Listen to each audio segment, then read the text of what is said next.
Hello guys, welcome back for another video of Service Reset My Car. Today I'm going to show you how you can reset the tire puncture, the tire pressure of a Volkswagen Golf. It's a 2015 model.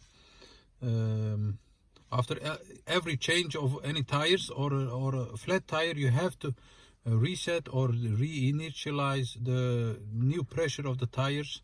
Otherwise it gives you a signal if you're driving the car. Before we start, I want to mention our YouTube channel. It's Service Reset My Car. We'd appreciate it if you subscribe to our channel. Give us more support to develop more videos. Give us a thumbs up if you like our videos. If you don't like our videos, mention it on the comment area. Any questions are also welcome. Use the comment area and I'll get back to you as soon as possible. Okay, let's start this one. We changed the tires and I'm going to show you how you can reinitialize the new pressure on the tires. Okay. We start by turning or pressing the ignition onto the second position. Yes. Then we're going to use this area. We go to car. And then to setup. Then you have a new menu.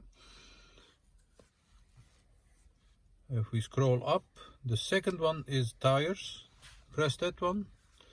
You have a set button. Press it. It's ask me if I wanna confirm the new pressure on the new tires.